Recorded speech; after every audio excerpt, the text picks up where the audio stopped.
आप क्या करने जा रहे हैं, क्या निर्णय लिया नोडल एजेंसी? तो उन्होंने कहा हम दोबारा एग्ज़ाम इनकी लेंगे और मुझे तो जो कहा गया 15-20 दिन में हम लोग इनकी एग्ज़ाम की व्यवस्था कर देंगे। तो मैं समझता हूं कि 15-20 दिन में 2 दिन आगे पीछे भी हो सकता है, लेकिन जल्दी एग्ज़ाम दे करके उन बच्चों का कोई नुकसान नहीं हो, इस बात को हम सुनिश्चित करें। इसके अलावा कोई शिकायत कहीं से प्रदेश में? देखिए, जो आप सबने देखा होगा कि जहाँ जहाँ भी पुलिस की मुस्तैदी के साथ में, प्रशासन की मुस्तैदी के साथ में जो लोग गड़बड़ करते पाए गए, उन लोगों के खिलाफ कार्रवाई हुई है।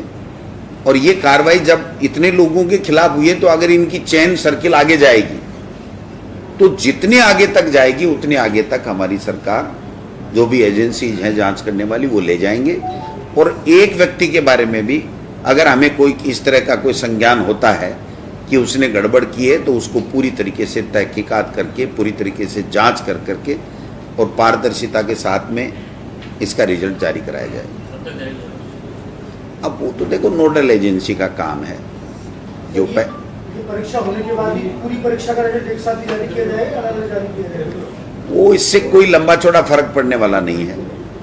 वो नोडल एजेंसी जो चाहे जैसे करे, उसमें सरकार का कोई रोल नहीं रहता है, क्योंकि उनका भी रिजल्ट आना है। ये तो एलिजिबिलिटी टेस्ट है, तो एलिजिबिलिटी टेस्ट में जो नंबर जिसके आएंगे वो आएंगे। मेरिट एक बार ये मैं कह सकता हूं कि टोटल रिजल्ट आने करता है, उससे ज़्यादा टैलेंट होता है, ज़्यादा सीनियर होता है, तो निश्चित रूप से उस पेपर को हल करने में उसके लिए सुविधा रहती है। चूंकि अब भारत सरकार का कानून था, मैंडेटरी था, तो हमने किया, और अब हाई कोर्ट इसकी इंटरप्रिटेशन किस प्रकार से करता है व्याख्या, उसके ऊपर हम लोग आगे से चलेंगे। और अभी जो रिजल्ट जो आएगा, मैं समझता हूं कि नीट का, वो भी इस रिजल्ट के ऊपर ही आधारित होगा। जो हाई कोर्ट कहेगा उसी हिसाब से आगे चलेगा। दूसरा मैं कहना चाहता हूं कि कल तमाम लोगों को, प्रदेश के लोगों को, प्रशासनिक अधिकारियों को, शिक्षकों को, हमारे विभाग के तमाम अधिकारी, कर्मचारी, शिक्षक, उनको, पुलिस को, माननीय मुख्यमंत्री जी को विशेष रूप से, सामाजिक संगठनों को, पत्रकारों को, मीडिया के लोगों को, सबको धन्यवाद देना चाहता हूं कि इस एग्जाम, जो सबसे बड़ी देश की एग्जाम थी, उसको पूरी पारदर्शिता के साथ में संपन्न कराने के लिए सबका सहयोग हमको बहुत शानदार तरीके से मिला। और हमारा एक लोक कल्याणकारी सरकार का जो मैसेज था, वो पूरे देश में, अन्य स्टेट्स में भी गया। और जब दूसरे स्टेट्स के जो बच्चे आए, उन्होंने भी कहा कि हमने आज तक ऐसा व्यवस्थाएं नहीं देखी कि हमको बाकायदा तिलक लगा करके गांव के लोग, एनजीओ, भामाशाह वो भेज रहे हैं, पुलिस वाले सेंटर पे छोड़ के आ रहे हैं, और पूरे खाने और रहने का इंतजाम किया जा रहा है।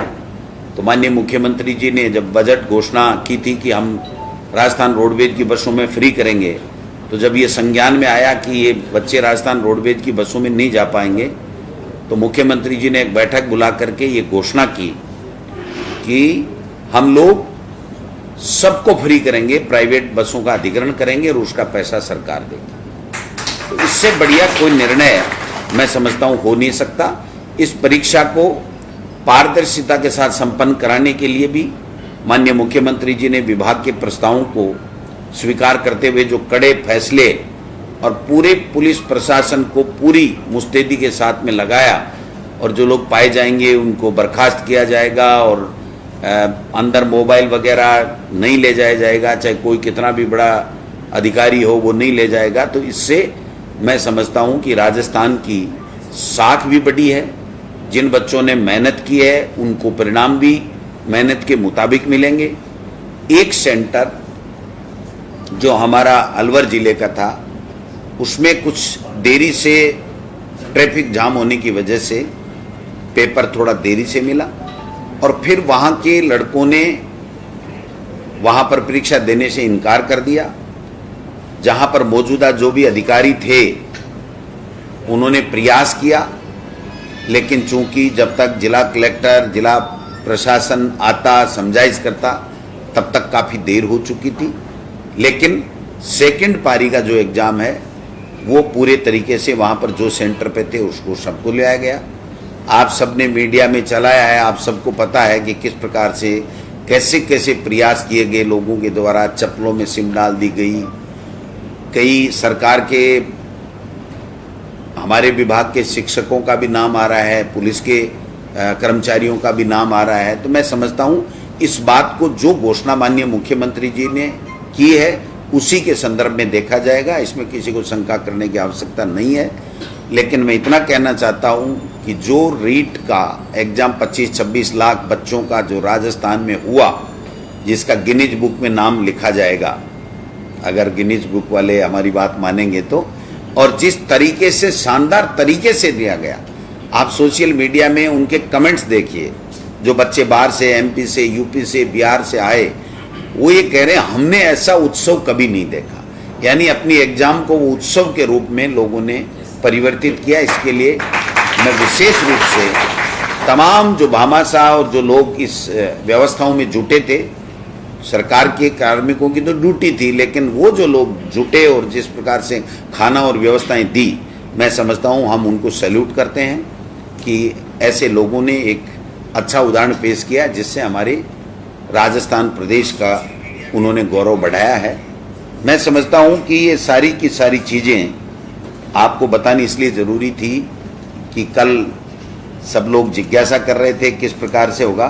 अभी मैंने नोडल एजेंसी को, निदेशक महोदय को कहा था कि आप बात कीजिए कि हम इस सेंटर के बारे में और जो बच्चे उस सेंटर के ऊपर पर्टिकुलर रह गए उसके बारे में हम लोग क्या करने वाले हैं। इन्होंने वहाँ के चेयरमैन और सेक्रेटरी से बात की है, वो ये कह रहे हैं कि जो सेंटर पूरा का पूरा रह गया था उसका पेपर हम जल्दी से जल्दी दोबारा बनवा करके एक सेंटर पे या 2 सेंटर पे जैसे भी उनको ठीक लगेगा वो उनकी एग्ज़ाम हम दोबारा लेंगे और दोबारा लेने के बाद में हम लोग रिजल्ट जारी करेंगे। ये जो बात उन्होंने नोडल एजेंसी ने कही है।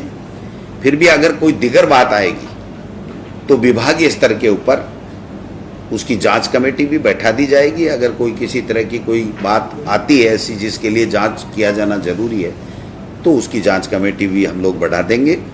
जो पेपर पहुंचना चाहिए था 8:30 बजे, वो 10:20 के ऊपर पहुंचे। तो ट्रैफिक जाम होने की वजह से जो एक तरीके से प्रशासनिक चूक रही है, हालांकि उनको एक कह दिया गया है कि आपको इतना समय हम ज़्यादा दे देंगे, लेकिन हर तरह के लोग रहते हैं, उसके ऊपर वो राजी नहीं हुए और वो एग्ज़ाम नहीं हो पाई। तो ये एक त्रुटि मैं समझता हूँ कि प्रशासनिक व्यवस्था के ऊपर भी रही, लेकिन वो मजबूरी में हुई क्योंकि अब ट्रैफिक जाम होना किसी के बस में नहीं है, नेशनल हाईवे था। तो मैं समझता हूँ ये सारी चीज़ें हुई है, इसके लिए हम लोग उन बच्चों का नुकसान नहीं हो इसलिए हम ये एग्ज़ाम दोबारा लेंगे। अभ्यर्थी कितने थे? शायद 600 के लगभग थे। मैं क्योंकि नोडल एजेंसी अलग है तो हम इसमें ज़्यादा नहीं पढ़ते सरकार वाले, हम कहते हैं जो था।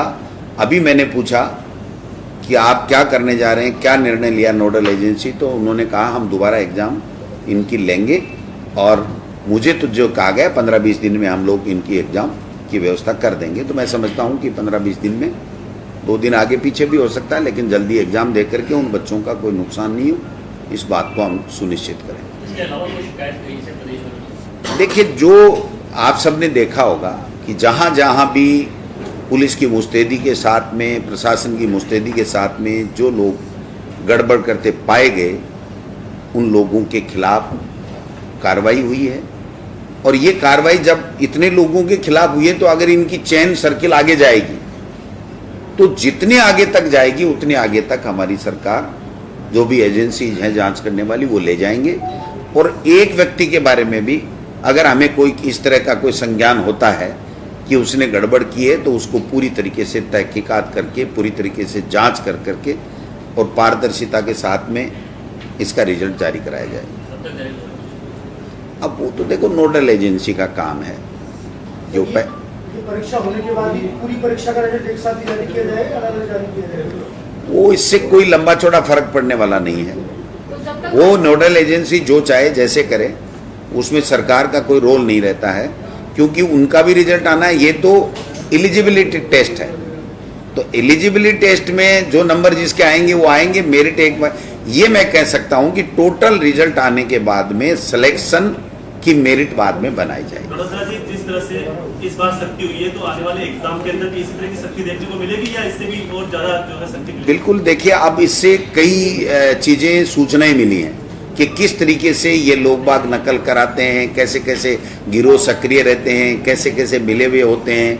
तो जो हमें इन चीजों का पता प्रशासन को पता चलता है, तो उससे आगे के समय में उनको और ज़्यादा अच्छे तरीके से और ऐसी नकलें नहीं हो या गड़बड़ियाँ नहीं हो, उसको रोकने के लिए हम लोगों के पास में जो एजेंसीज हैं उसको क्लू मिलते हैं, और जिससे और ज़्यादा बेहतर तरीके से आगे के एग्जाम्स हो सके।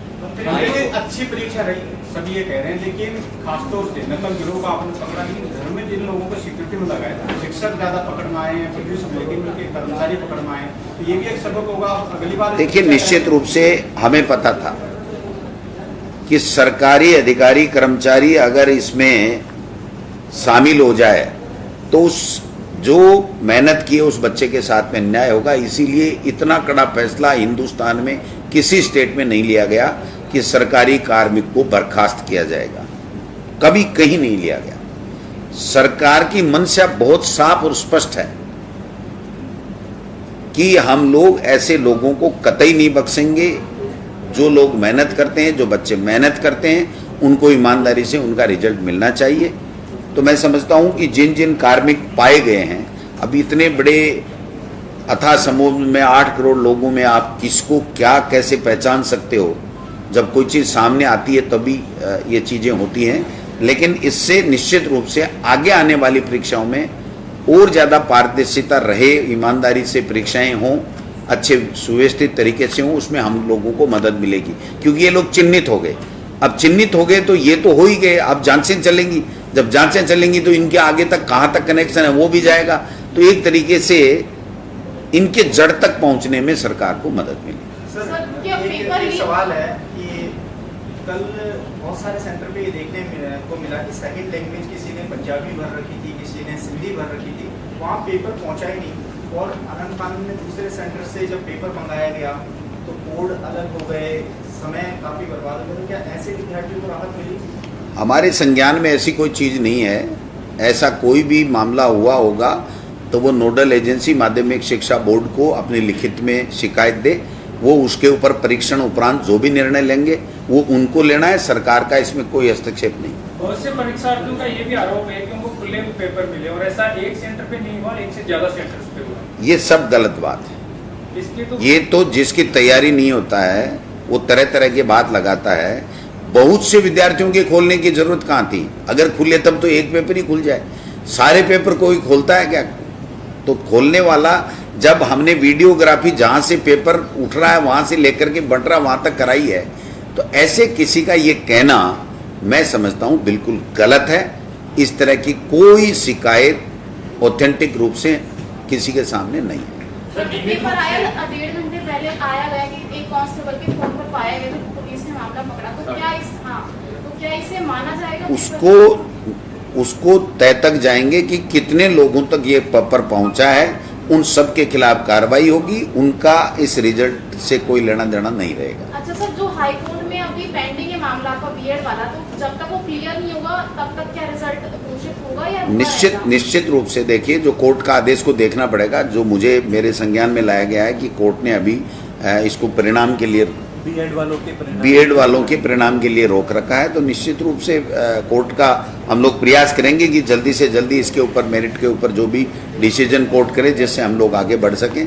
तो इसके लिए हम एजी साहब से आज मैं स्वयं भी बात करूंगा और विभागीय अधिकारियों को लगाएंगे कि हम जल्दी से जल्दी कोर्ट से इसमें जो भी निर्णय आए वो लें। सर, आपको लगता है कि जिस तरह से ये व्यवस्था हुई है, हर एक जिले में दूसरे जिले में जा रहे हैं, क्या हर एक जिले में अलग से इंडिविजुअल हो ताकि ये जो तैयारियां आप लोग बार-बार आपको नहीं करनी पड़े कि इंडिविजुअल हर एक जिले के एग्जाम? अब देखिए, ये तो जो नोडल एजेंसी होती है उसको तय करना होता है लेकिन समय समय के ऊपर जब एग्जाम्स होती हैं, उससे जब जो अनुभव मिलते हैं, उस अनुभव के आधार पर आगे की जो परीक्षाएं होती हैं उसमें जो भी निर्णय लेने होते हैं तो वो लेते हैं। तो मैं समझता हूं कि इसके ऊपर मेरा ये कहना कि ऐसा होना चाहिए, ऐसा होना चाहिए, ये कतई ठीक नहीं। सर आज से प्राथमिक स्कूलें भी खुल गई हैं, प्राथमिक कक्षा 18 महीने बाद में खुली। बच्चों का, अभिभावकों का, आप सबका, क्योंकि आपके बच्चे भी तो पढ़ ही रहे हैं ना। तो निश्चित रूप से इस कोरोना के कारण से जो 1.5 साल का दंश जो हमने झेला है वो कभी भूलने वाला नहीं है, लेकिन फिर भी